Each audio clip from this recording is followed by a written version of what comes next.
comment, whether it's good or bad. Good is good, bad is better. Okay, this way we can make it better for everyone down the road. Introduce Don Crawford. He already did a good job on himself. But Don he's the real deal. Dear friend Joe Ullrich, who's on the bus, childhood friend who met Les Paul with me and was just as close to Les as I was. A little bit about myself, Jim Wysocki. Back in 1981, I graduated high school in 80, but 81, I took a job with the police department, and it was a dispatching job, hopefully to be a cop down the road. So what happened was one night, it was a Sunday evening in 1981, that my lieutenant called and asked me if I would work overtime Sunday night because we had a snowstorm. I said, sure, I'm new, why not? So I go on the desk, I'm sitting there with this big old lieutenant smoking a cigar, and at 11 o'clock the phone rang. And he said, rookie, answer the phone. So I picked the phone up, and on the other end it said, howdy, this is Les Paul. Now I just graduated high school, I didn't play an instrument, and I didn't know who the hell Les Paul was, the new janitor in our police department. So I asked him, I said, what can I do for you?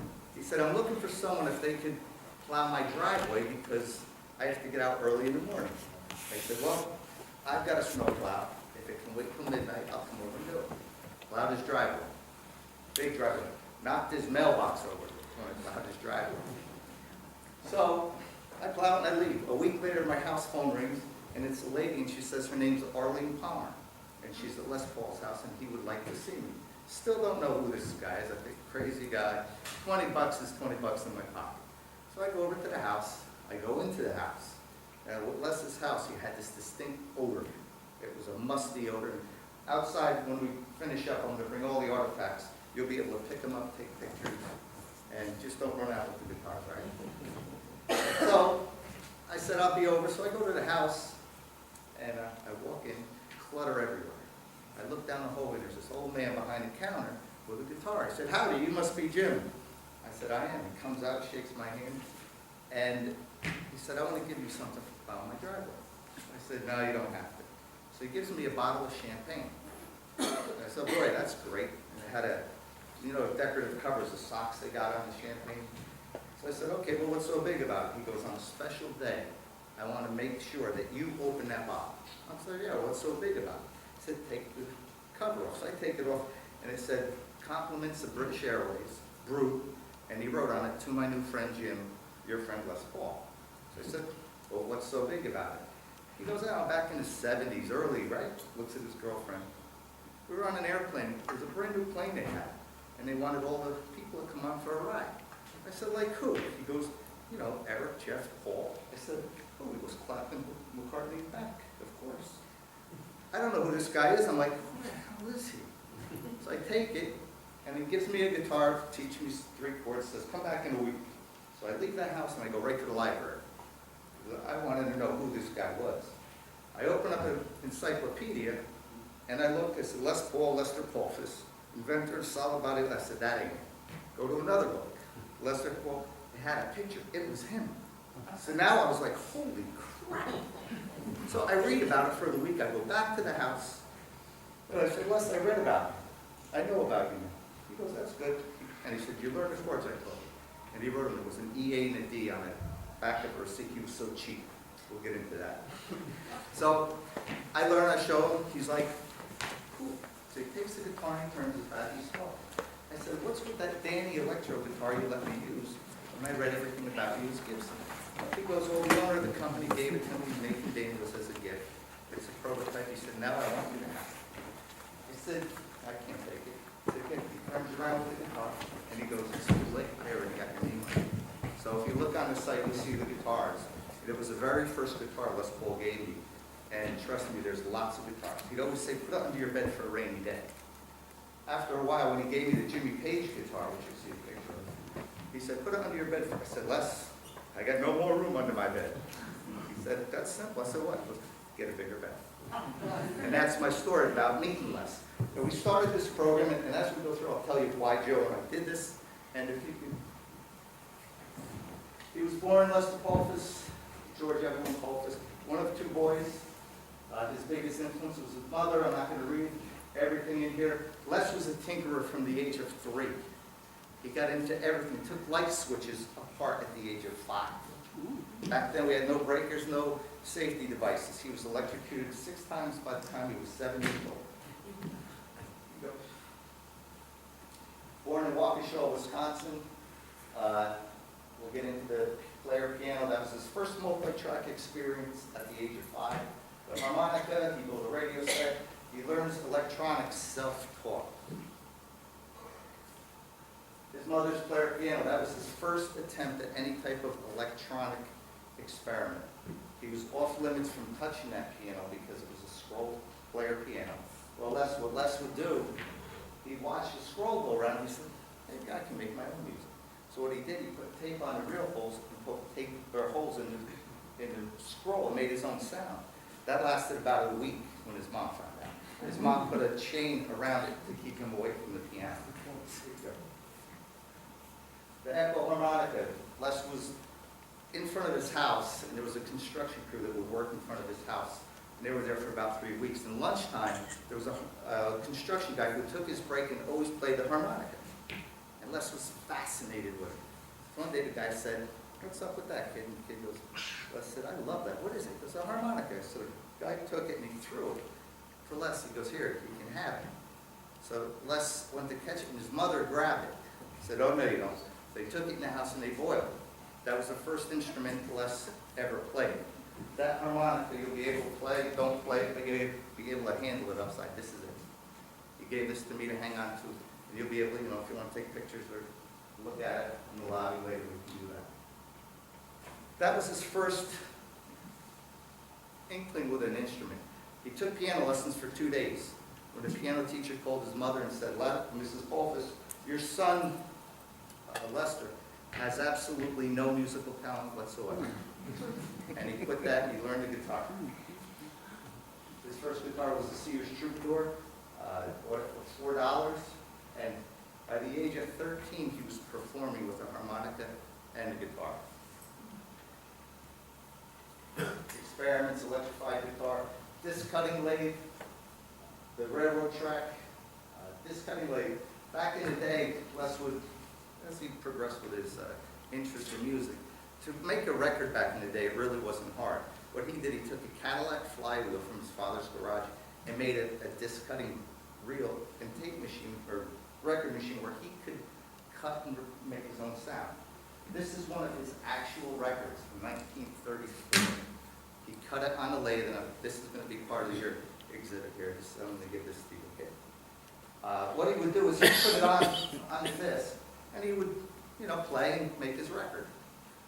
What happened was, later on, I'll show you the machine, he got bands together, but he was interested to make music, but how do you make more music when the band's gone? So what did he do? He got the idea, he made 2 lathes.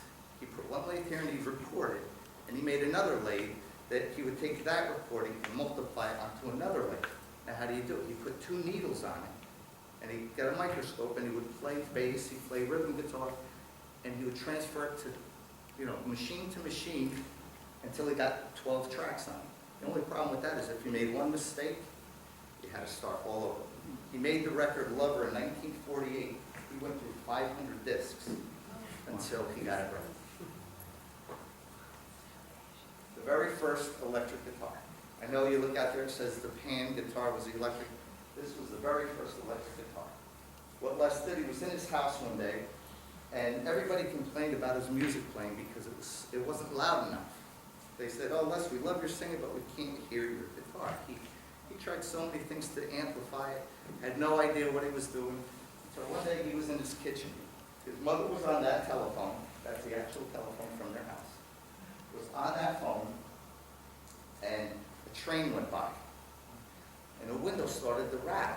So let's touch the window, and it stopped.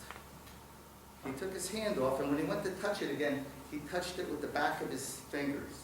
But the problem was he was about 1/8 of an inch away from the glass, and he felt vibration.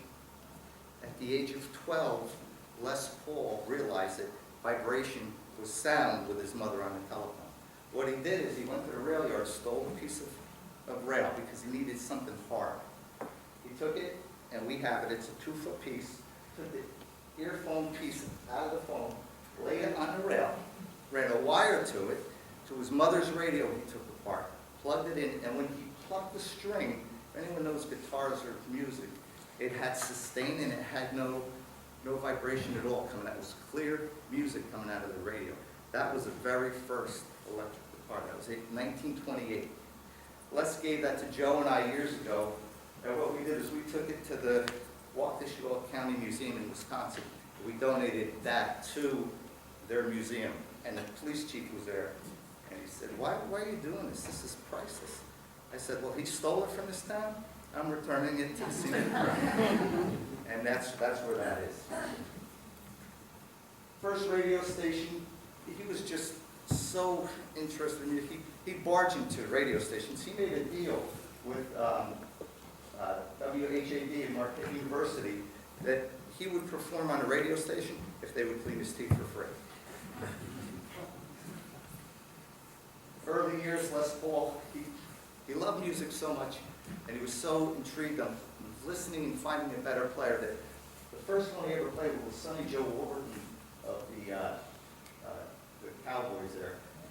He snuck into a bar at the age of 14, and they would hide in the bathroom, and he would watch him play, and he would watch his finger on the guitar. Well, what happened was Wysocki Joe saw him one night. He says, "Kid, you're here every time I'm in town. He says, I'm looking to see how you play." He goes, "Well, come on stage." By the fourth show, Les Paul was so good and well adapted to the guitar, he was asked to join Sonny's band to travel around the country. And that's when he dropped out of school. And a quick story is we went to Waukesha for Les Paul Day 2 years ago, and they wanted to name the school after Les Paul. But the Board of Education didn't want to because he was a dropout. But Les Paul didn't drop out because he wanted to go on the road. The average wage back then was about $12 a week. He was making $12 a night with Sonny Joe. So he did that to support his family. And when we told that story to the Board of Education, when we were up there the next week, they named the school after us.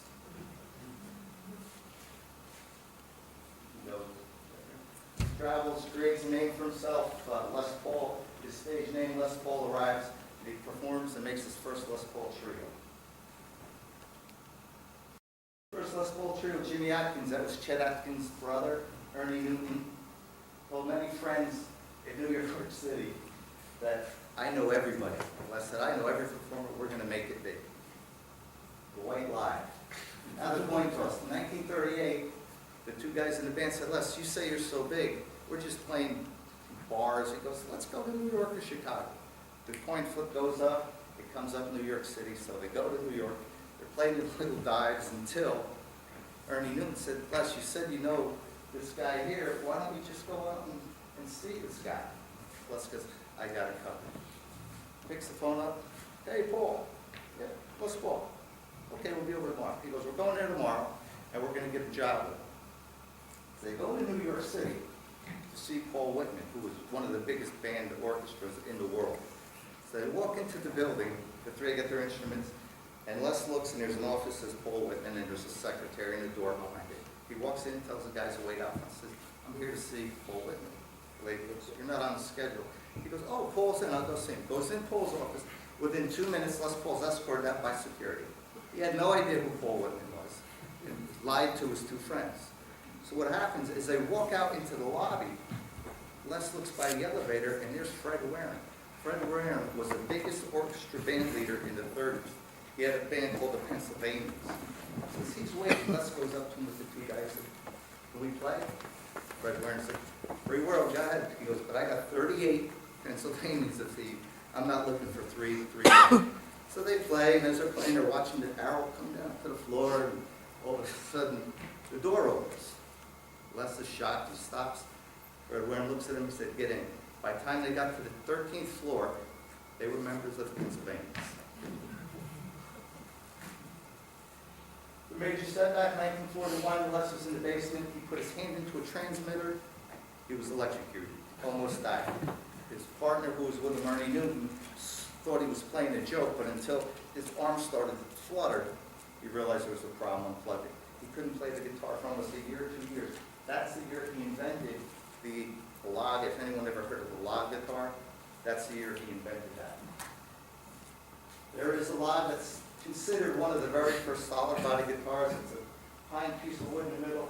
And with his idea, he invented it. He went to the bar to play it one night, and he said, I got the first electric guitar. As he's playing, people are looking at him like, what the hell is that? So after the show, he said, what's the problem with my guitar? And the lady said, because the wings weren't on it yet, it was just a straight piece. The lady said, we didn't know it was a guitar. It didn't look like a guitar. He realized they were listening with their eyes and not ears. He attached the wings. That guitar took off. He tried Fender, Gibson, everybody. They didn't want it. Gibson finally did get along with Les, and they designed the first electric guitar in 1952, but it was 2 years after Fender did it. Gibson shows no interest. Les makes his own guitar. Bing Crosby. Les's goal in life was to meet Bing Crosby. And he figured, I got to get into NBC to do it. So how do I do it? So he goes and he stakes out NBC. He knows, he watches the parking lot every day for 2 weeks. He knows at 1 o'clock in the afternoon the employees come out for a cigarette break. This was his chance. He told his 2 friends, get the instruments. As they come out, we'll mingle in, and then we'll go into NBC. And they did that. And they got into NBC. They played in the studio. The security guard came by and said, who are you? You're not supposed to be here. He's like, well, I'm Les Paul. Come on. They walked down the hall. They walked by an office. And as they walked by the office, Les looks and he said, hey, Paul. Paul Whitman, who worked at NBC, he goes, Les, what are you doing? He goes, we broke in the place. He goes, oh, no. The following week, they were hired as stand-in bandmates for NBC. They were at NBC until the war. What happens is Les continues his experiments, but he's drafted into the military.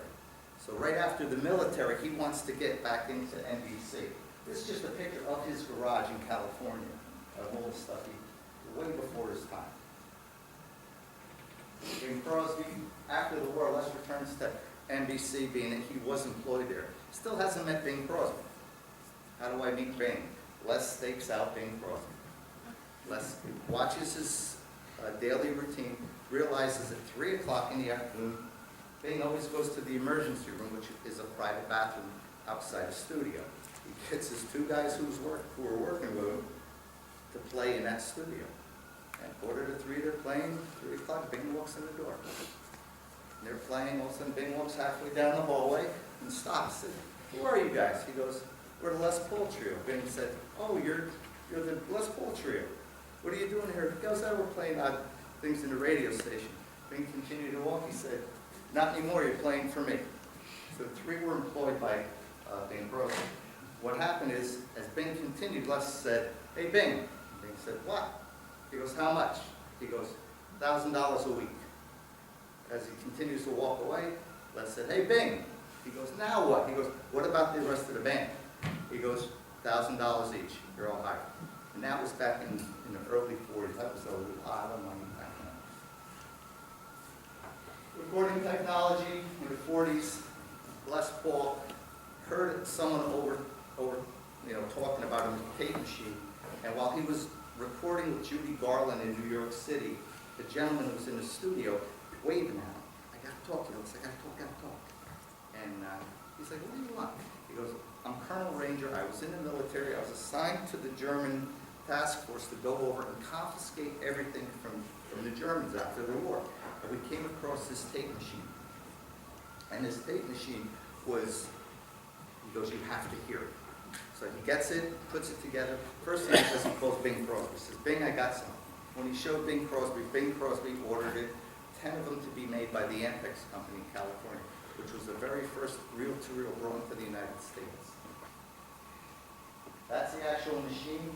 It's an Ampex 300, less modified. It was a basic tape machine. But he wanted more. How do I get more sound on that? How do I get my wife singing Mary? How do I get this with 1 track? He put an extra head on that back in the 40s to make it the multi-track, the very first one. Music change is when he changed the head on the machine, and that really revolutionized the music industry. 1949, he married Mary Ford. They just took over the world. They were so big, Les Paul and Mary Ford in the music industry. It was crazy to see what they did. That's our house in Mahwah, New Jersey. Les paid $10,000 for it. At the time he bought it, it was 7 rooms. He put an addition onto it to make it 26 rooms. The house does not look like that now.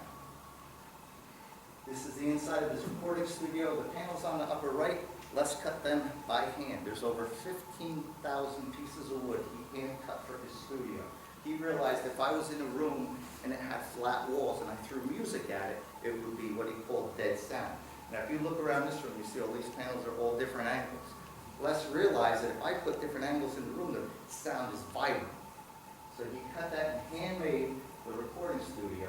But the problem was, the wood was absorbing the sound. So what he did, he went to varnish on it. He hand painted everything. When they took the house apart, they were selling those panels for $20,000 a piece at the auction. This is his actual studio in the house after the fact. Mother's player piano on the left, the drum set on the right. When I was married, I got a little girl, the whole bit. He said, "Does your daughter play the guitar?" I said, "Now she plays the drums less." So he went in there and he took the snare drum out of there and gave it to her as a gift. This Les Paul Mary Ford show.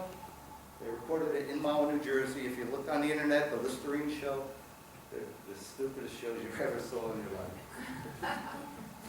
But they bought the house for less. This is his recording studio. That's the actual 8-track machine that Les invented in Mahwah in 1954. That whole system right there is in the Mahwah Museum, and it's on a permanent loan exhibit for us. The machine on the right is a reel-to-reel. Les Paul gave Joe and I that machine. I don't know why, but we have that machine. We're looking to put it in the museum, so I don't know if you guys want it. These are just some of the hits Les Paul Mary Ford. When I tell you they were the biggest in the world in the 40s and 50s, they were the biggest in the world. In 1956, Les was invited to the White House to play for the president. He came up with this idea that if I got my multi-track and I can take 10 tracks and I can put it on one tape, how do I get that on the road? So he said, I can bring my tape machine and do it. But he said, if I bring my tape machine, people think I'm a fraud, I'm phony. So what he did, he invented what he called the Les Polarizer. What that was a little black box he attached to his guitar. And all it was a looping device from his guitar to the tape machine hidden behind stage. People thought it was magic. And he could multiply 15 tracks. And it was so funny. So when Les gave me this guitar, this is a 1968 Les Paul prototype. Has no serial number. Signed on the back. He made all his guitars with tape. His inventory. This is G2 out of his collection. This is the very first polarizer he made. This guitar is valued at about $750,000. You get to play it if you want and hold it, take pictures out the lobby. What happened was he had invented that, but he wanted to take it to the White House. Mary wouldn't use it because she was so nervous. Because once you put tracks down, you couldn't, someone said, I want to hear How High the Moon, and it wasn't the next song, you couldn't do it. So what he is, they go to the White House, they're playing, and Nixon's at the White House. All of a sudden Nixon comes up and goes, my wife wants to hear a song. So Les is like, oh crap. He says, what song is it? And she said, Mimi wants to hear Voy con Dios. And Les goes, okay, just so happened. That was the next song on the list. And the letter I read from Nixon that he wrote to Les was just amazing. It was so great. What he did was to test it, to test that machine, Mary wouldn't go unless it was tested. The farm next to Les's house in Mahwah is Sun Valley Farm. They had a Boy Scout jamboree the week before he was going to leave. He tested the machine in front of all the Boy Scouts. And it was getting dark, so all the older people held up their lighters to make light. Just some of the things Les did. That's the actual inside of his 8-track machine. It was sent to Mahwah from California and sent back a week later because if, I don't know if you can see, you probably can't, but there's little pieces of twine here. If they weren't exact, the knots weren't exact, let's send it back. That thing weighs about 1,000 pounds. Okay, that's the actual machine. Things he's done, These are Grammys he's done, bypass surgery, heart surgery, performed at Fat Tuesdays, New York, the Iridium. And on the 9th of June, he entered Valley Hospital. I'll get into that at the end. He died in August. This is just inside of his house, how cluttered it is. You can go. Paul McCartney, one of his dear friends. These are just some tributes. I have them all written down, so not to take up time here. We can read them outside. Go next. Slash. It's just Joe Satriani, just such good friends with Les Paul. Richie Sambora. I wrote Les Paul's eulogy. I have a copy of it here. After I read it, Richie Sambora, who was at the funeral, came up, gave me a hug. He said, "I want a copy of that. I want to write a song about it." I said, "Do I get royalties?" And he said, "No." These are some of the things Les is inducted into. The only person in the world inducted to all four of these Hall of Fames. The Jimmy Page. That's the one he gave me and told me to put under my bed for a rainy day. Les made that entire guitar. When Gibson couldn't find the Jimmy Page sound, they sent it to Les. He made it, sent it to Jimmy Page. Jimmy Page approved it. Les Paul gave that to me and Joe. And that's what his kitchen looked like. Okay, next. That's me as a top, fat. Our mayor and my partner, Jerry Flacco. The girl on the right there is my wife's best friend. She's a scientist for M&M Mars. And they make the candy bars. Les laughed because he was signed by Hershey back in the 50s as endorsed, so when she came in. But what happened was, when she left the show, she said, "I'm going to do something special for her." That was 4 weeks before Les's birthday. So in 2009, a week before his birthday, I got a package in the mail, and it was individual packets of M&Ms. But what M&M's Mars did, they put Les Paul's picture on it with "Happy Birthday." I was going to surprise last Sunday and give him the box so we could put on every table at the Iridium Club. That's me and Les way back in the day. That guitar he gave to me, I gave it back to him. He got mad, I gave it back. First time he ever got mad. They sold that at Les Paul's auction for $110,000. Next. My daughter with Les in the house. Go next. Eddie Van Halen. Quick story about Eddie Van Halen. It was funny as hell. One day, whenever Les Paul called during the day, something was wrong. Because he always had the hours of staying up all night at the show. 10 o'clock in the morning, I'm working the road, Joe's working. My phone goes off, and it's Les. I'm like, crap. "Hey, what's up, buddy?" He goes, "Get Joe, come over right away." Just like that, hangs up. I'm like, 10 o'clock in the morning, call him, take off for work, go to Les's house. He's standing in his living room, in his jacket. He says, "Come on, we got to go somewhere, I'll drive." I drove with Les Paul once. And when I drove with him, we ended up in a cornfield at the end of the street. And I never drove with him again. We drove my truck. So where are we going? We're going down the road. We had this a Friday in November 2007. It was 92. So where are we going? He goes, "Just keep going." He's sitting in the passenger seat. I'm looking. I said, "Les, tell me where we're going." Joe's in the back seat. I'm like, "I don't know where we're going." Drive down 17, Jersey, get by 80. And he goes, "We're going over there." I look over there, and it's the Meadowlands, the Izod Center where Van Halen is performing. I said, "Les, you don't think you're just going to go there because I'm a cop? We just can't go in." He goes, "Let's go." Well, we get there, and a security guard comes out. "You got tickets?" I said, "No." He goes, "Trooper." Now, this trooper that came to my car, about real big, but the meanest looking guy, walks up to my car. Now, I'm a police officer. I got a police shield in the window. He looks, he goes, "Hey, bro, you on the job?" I'm like, "Yeah." He goes, "You got tickets?" I was like, "Nope." He goes, "I can't let you in." I was like, "Yeah, but my buddy here, Les Paul, wants to go say hi to his friend Eddie Van Halen." The trooper honestly runs around my truck. Les rolls the window down and says, "Howdy." The trooper goes, "I just bought a guitar for my son.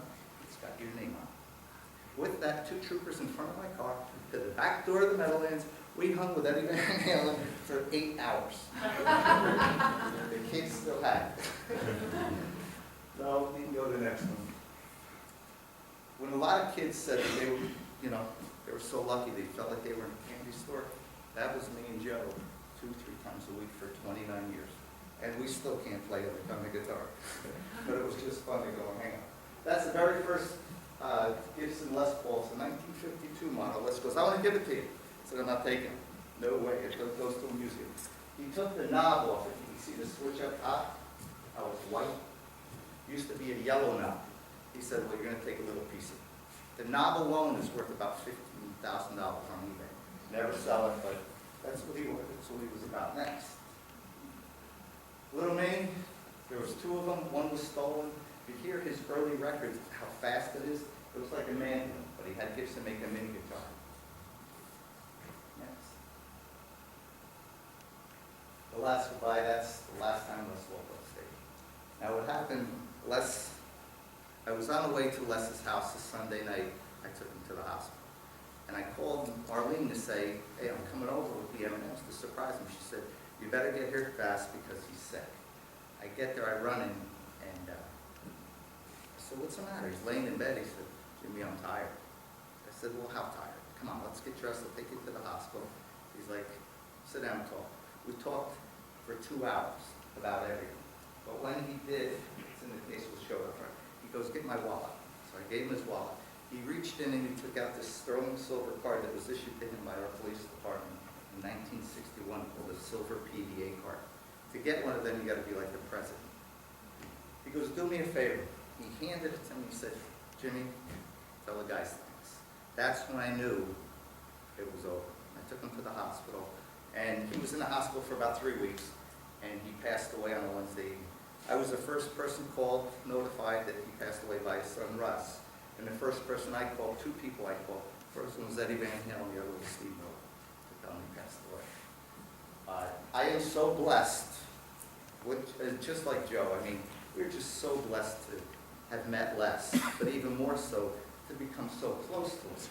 So one day we were at Les's house while he was alive, and he called us up and said, I got a lot of pressure, we have to talk. So we go to his house, and usually we go right to the kitchen counter and have a beer. So this time we walked in and he's pointing at everything. We're walking through the rooms, I'm looking at Joe, I'm like, I don't know. So we walk into the dining room, he's pointing, we walk here, tape machine, and we go upstairs to the guitar room. They're pointing. I was like, Les, what's going on? He goes, a lot of people want my stuff. I'm like, yeah. He goes, besides what I gave you and Joe over the course of 29 years, what are we going to do with all this stuff? And Joe goes, what do you mean, wait, we're not part of this. He goes, you've been with me for 29 years, and you helped me. So I sat back, sat on the bed, and I looked at Joe, and I said, I got a deal, Les. He's like, what's that?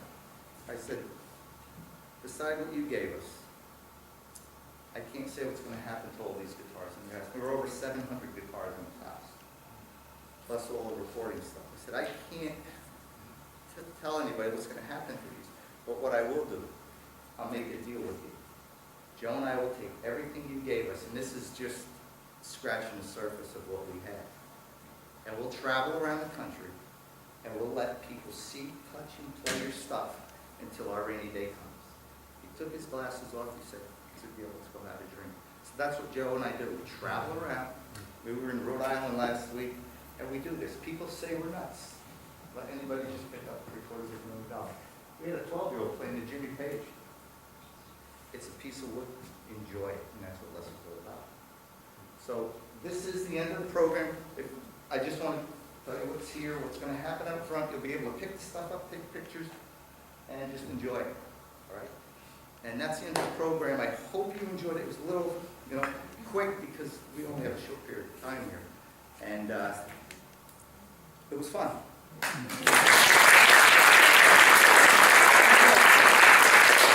Any questions? Somebody. Little kids, chipmunks. Remember the chipmunks? Remember the chipmunks? Les Paul invented your voice. He never patented it, never took credit for it. But Les Paul invented the chipmunks. And there's so many things he invented and did and never took the credit for it. When he invented that voice, did he do that by did he do that by speeding the Yes, he did. speeding Yes, the he tape did. up? Because back in the day, you couldn't do that. And he did. He sped up the tape, and that's how he did it. There was nothing to it, so he never took credit for it. Now, what we're going to do is bring the guitars out there, a bunch of other stuff. You want to take pictures with them? By all means. Oh, I didn't tell you one thing. I got a special thing up there. I got 4 more minutes. This guitar on the left. We just left the B.B. King day up in Indianola.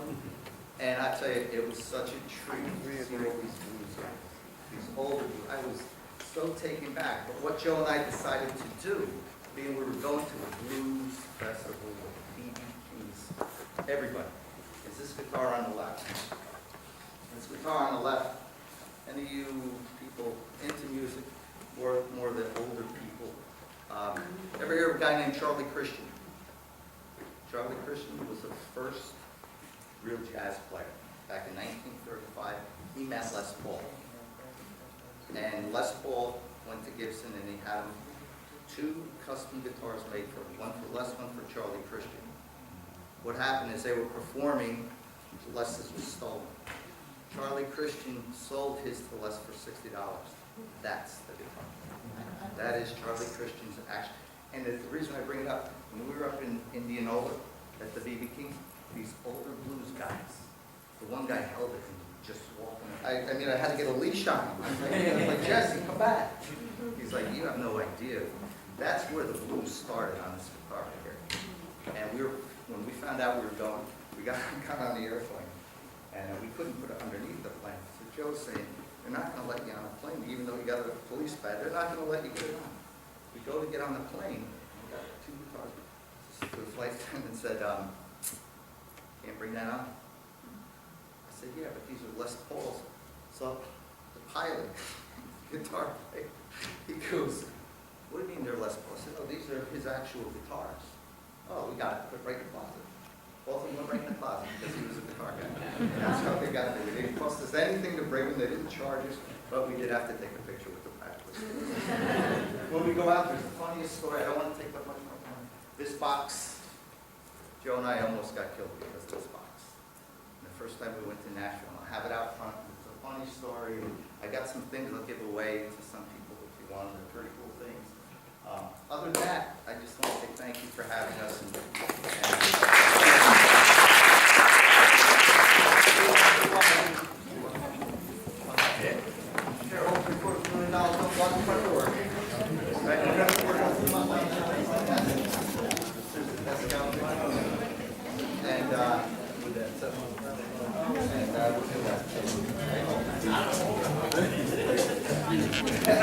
You don't have to be sorry. Oh, it doesn't matter. We just do clips, you know.